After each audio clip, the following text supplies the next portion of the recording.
Hello everyone, welcome to intro to maths. This is Dheeraj Tiwari. ये problem कह रहा है let P and Q be two distinct points on this ellipse x square upon 9 plus y square upon 4 equal to 1 such that y1 is greater than 0 and y2 is greater than 0। यानी कि ये जो point P and Q है ये या तो first quadrant में होंगे या फिर सेकेंड क्वाड्रेंट में। Let C denote the circle x square plus y square equal to 9 and capital M with the point 3,0। Suppose the line x equal to x1 intersect C at R and the line x equal to x2 intersect C at S such that the y coordinates of R and S are positive. Let angle ROM pi by 6 and SOM pi by 3 where O denote the origin and mod of xy denote the length of the line segment xy. Then which of the following statement is or are true? More than one correct option इसमें हो सकते हैं, check करना पड़ेगा। तो यहाँ पर जो इन्फॉर्मेशन दे रखी है उनका फिगर हम लोग यहाँ पर प्लॉट कर लेते हैं। तो पहला एलिप्स दे रखा है x square upon 9 plus y square upon 4 equal to 1।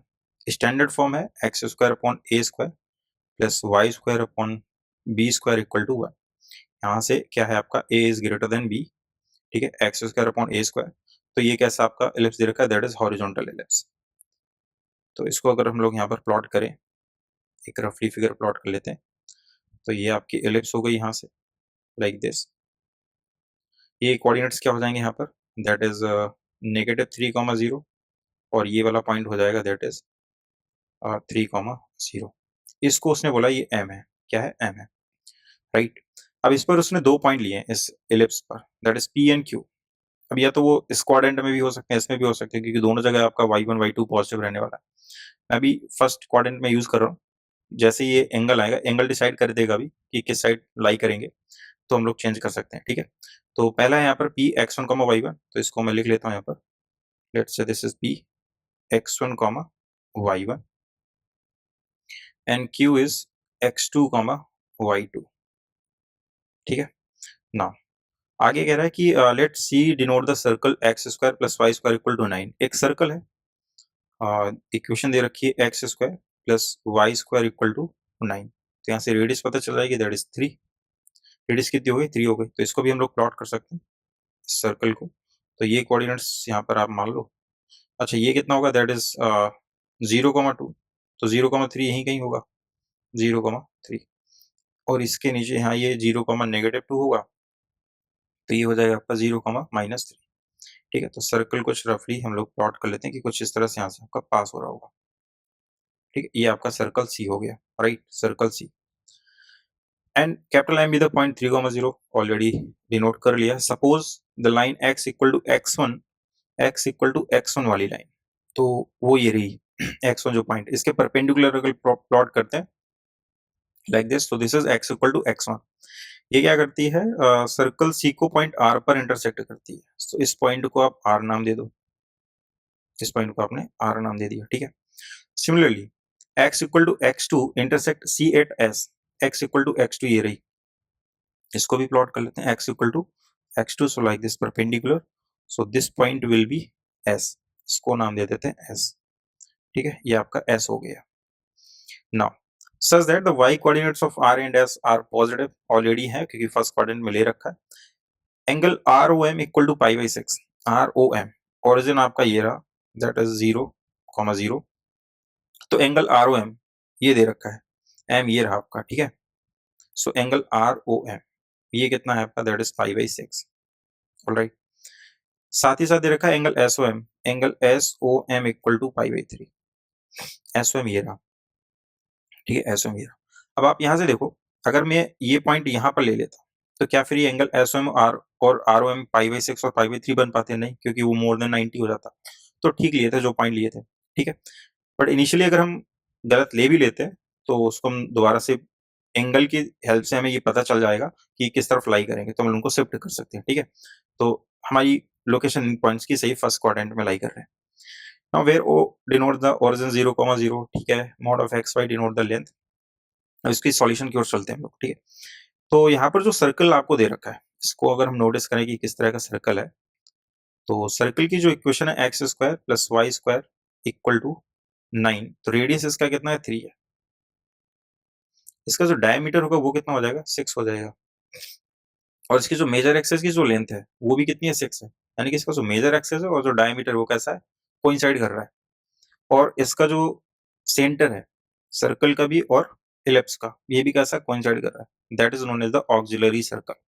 ठीक है, इसको क्या बोलते हैं हम लोग, ऑक्सिलरी सर्कल बोलते हैं, जिसमें आपका मेजर एक्सेस और डायमीटर दोनों इक्वल हो और जो आपका सेंटर है वो क्या करे, कोइंसाइड कर जाए, तो इसको हम लोग बोलते हैं ऑक्सिलरी सर्कल।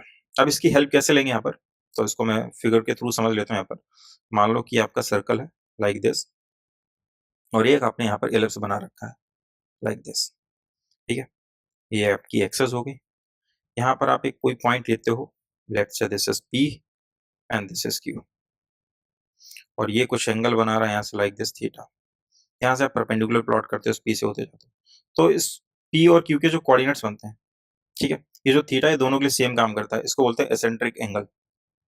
अब यहाँ से पी के इक्वेशन कैसे लिखें, सॉरी पी के पैरामीट्रिक फॉर्म कोऑर्डिनेट कैसे लिखेंगे, तो यहाँ से हम लिख सकते हैं, अगर आपके पास में इक्वेशन है x square upon a square plus y square upon b square equal to 1 type की, ये आपकी इस एलिप्स की हो गई। और सर्कल की इक्वेशन आपको दे रखी है x square plus y square equal to a square, ये हमेशा सेम रहता है ऑक्सिलरी में। ठीक है, तो सर्कल के कोऑर्डिनेट्स कैसे चलते हैं यहाँ पर, सर्कल के coordinates that is a cos theta comma A sine theta. ठीक है, और क्यू के कोऑर्डिनेट्स कैसे लिखेंगे, अब क्योंकि थीटा दोनों में सेम काम करता है, इसको हम बोलते हैं एसेंट्रिक एंगल, क्योंकि ऑक्सिलरी सर्कल है ना, तो बस यही प्रॉपर्टी यहाँ पर यूज करनी थी हमको। सो इस क्यू के कोऑर्डिनेट्स क्या बन जाएंगे आपके, that is a cos theta comma b sine theta, ये हम लोग एलिप्स में यूज करते हैं, बस थीटा यहाँ पर हमको प्रॉपर्टी यूज करनी थी, तो थीटा हमारा सेम हो जाएगा दोनों के लिए, बस यहीं पर ये काम कर जाएगा। तो यहाँ पर जो आपके कोऑर्डिनेट्स हैं इनको हम लोग फाइंड आउट कर लेते हैं, एस और आर के कोऑर्डिनेट्स क्या होने वाले हैं, राइट।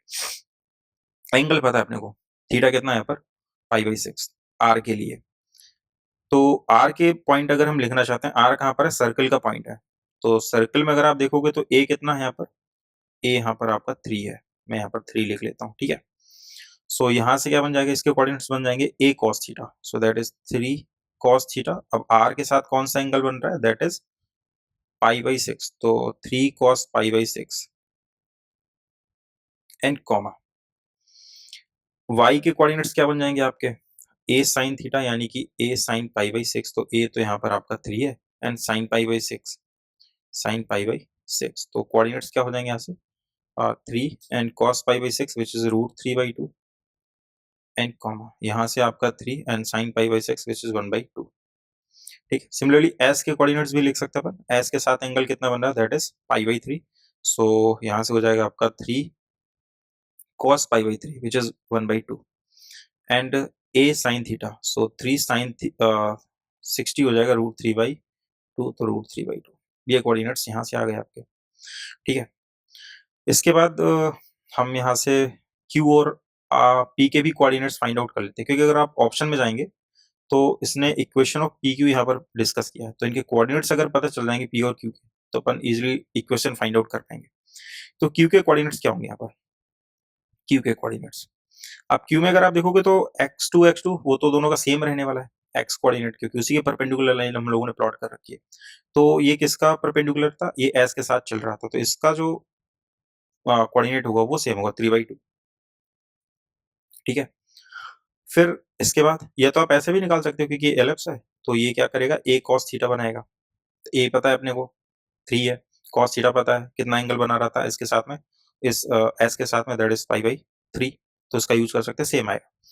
नाउ अब यहाँ पर क्या करेंगे, b sin थीटा, सो b sin थीटा, b कितना है इस एलिप्स का, that is 2, so b sin theta यानी कि 2 sin π/3 sin 60 यानी कि √3/2, कैंसिल आउट हो जाएगा, तो q के कोऑर्डिनेट्स आ गए। सिमिलरली p के कोऑर्डिनेट्स भी लिख सकते हैं, p में जो x1 कोऑर्डिनेट है वो r के लिए सेम काम करेगा, तो 3 cos π/6 which is 3√3/2 कॉमा इसका y कोऑर्डिनेट क्या होगा, दैट इज p किसका पॉइंट है, दैट इज एलिप्स का, तो b sin theta, so that is 2 sin theta, यहाँ पर कितना है, थीटा विल बी π/6, तो 2 into sin π/6 which is 1/2, सो ये कैंसिल आउट हो जाएगा, कितना आ गया 3√3/2, 1 आ गया, ठीक है। पी और क्यू दोनों कोऑर्डिनेट्स यहाँ पर आपको पता चल चुके हैं। इक्वेशन फाइंड आउट कर लेते हैं यहाँ से। Equation of P Q, equation of P Q. So दोनों पॉइंट्स के कोऑर्डिनेट पता है, तो y minus y one, so y minus y one, so that will be y minus y one. So y1 कितना हो जाएगा, that is 1, equal to y2 minus y one, so y2 minus one, आप किसी को भी y2 y1 मान लीजिए।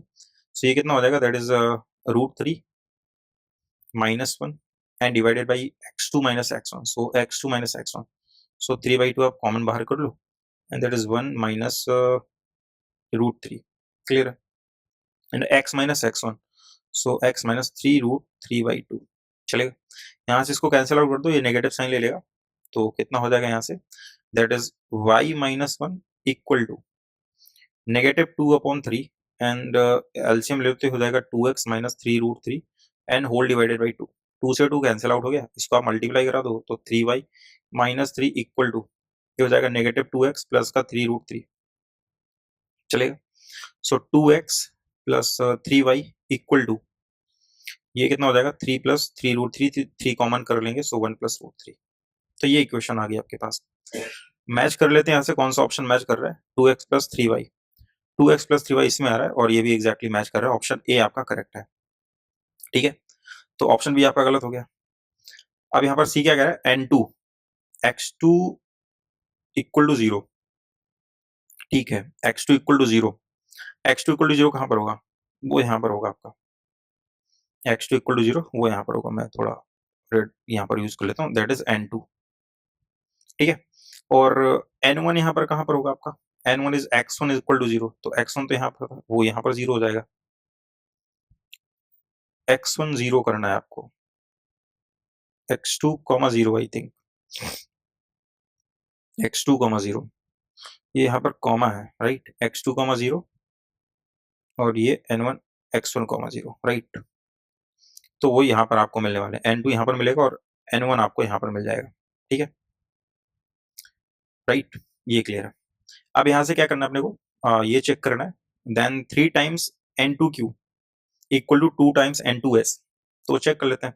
n2 के कोऑर्डिनेट्स पता है, n2 के कोऑर्डिनेट्स क्या हो जाएंगे, x2 0 और x2 ऑलरेडी आपको पता है कितना है, x2, n2 में x2 0 था, तो x2 तो आपका कहाँ पर है,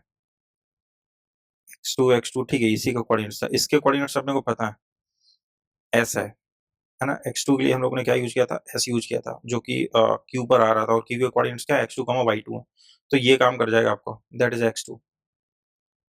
तो मैं यहाँ पर लिख लेता हूँ, x2 will be 3/2, x2 will be 3/2, ठीक है। एंड सिमिलरली अगर x1 लिखना चाहते तो x1 कितना हो जाएगा यहाँ पर, ये x1 था, तो p यानी कि r, तो r के कोऑर्डिनेट्स में x1 3√3/2 हो जाएगा, x1 विल बी 3√3/2, ठीक है। अब डिस्टेंस इनकी किससे फाइंड आउट करनी है, n2q एंड n2s, तो q और s के भी देख लेते हैं, q और s, q के कोऑर्डिनेट्स पता है अपने को, दैट इज x2 y2, तो q के कोऑर्डिनेट्स ये रखे, q के कोऑर्डिनेट्स ये रहे, तो हम पहले n2q निकाल लेते हैं, n2q यहीं पर देख लेते हैं, n2q will be, distance formula use कर लेंगे, सो वैसे तो n2q डायरेक्ट आ जाएगा, n2q, n2 तो आपका ये है और q ये रहा, तो x x तो सेम ही है, तो सिर्फ y कोऑर्डिनेट होगा इसका, सो n2q तो डायरेक्ट आ जाएगा आपका, कितना आ जाएगा, दैट इज √3, समझ रहे हैं, q तो यही है और n2 ये परपेंडिकुलर है दोनों, तो x तो सेम होगा, डिस्टेंस फॉर्मूले से वो 0 हो जाएंगे, सिर्फ ये डिफरेंस आ जाएगा y एक्सेस का, तो ये आ गया आपका n2q √3 आ गया, ठीक है। साथ में क्या पूछ रहा है वो, n2s पूछ रहा है, n2s में भी वही चीज है, x1 इनके x कोऑर्डिनेट तो सेम ही रहने वाले, तो बाय द डिफरेंस वो 0 हो जाएंगे, तो इनके जो y कोऑर्डिनेट का डिफरेंस होगा वही आपका क्या हो जाएगा, n2s हो जाएगा, तो इसका s का 3√3/2 है, तो n2s विल बी 3√3/2, चलेगा।